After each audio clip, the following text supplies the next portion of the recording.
నా YouTube channel చూస్తున్న మీ అందరికీ స్వాగతం, సుస్వాగతం.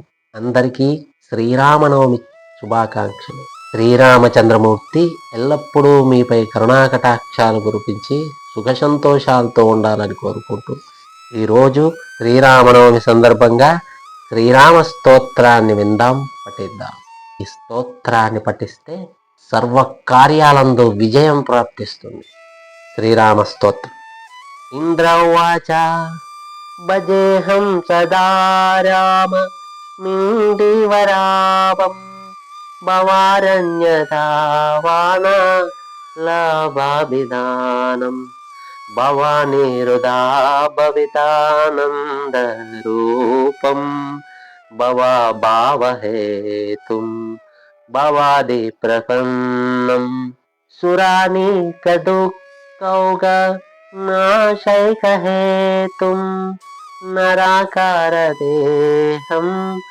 निराकारमीड्यं परेशं परानन्दरूपं वरेण्यं हरिं राममीशं भजे वारणाशं प्रपन्नाखिलानन्द दोहं प्रपन्नातिनिशेष नाशाभिधानं तपोयोगयोगीश भावाभिभाव्यं कपीशादिमित्रं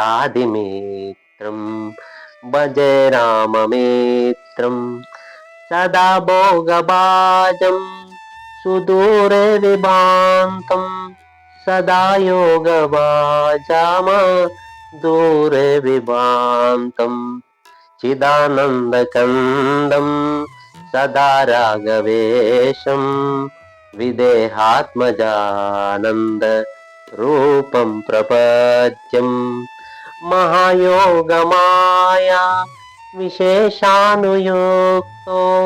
विभाषीषलीलानराकारवृत्ति त्वदानन्दलीलाकर्ता पूर्णकर्णा सदानन्दरूपा भवन्ति हलोके अहं मानपानाभिमत्तप्रमत्तो न वेदाखिलेशाभिमानाभिमान इदानीं भवत्पाद पद्मप्रसाद त्रिलोकाधिपत्याभिमानो विनष्ट स्फुरद्रत्नकेयूर हाराभिरामं शरभारभूतासुरानिकदानं शरच्चन्द्रवक्तं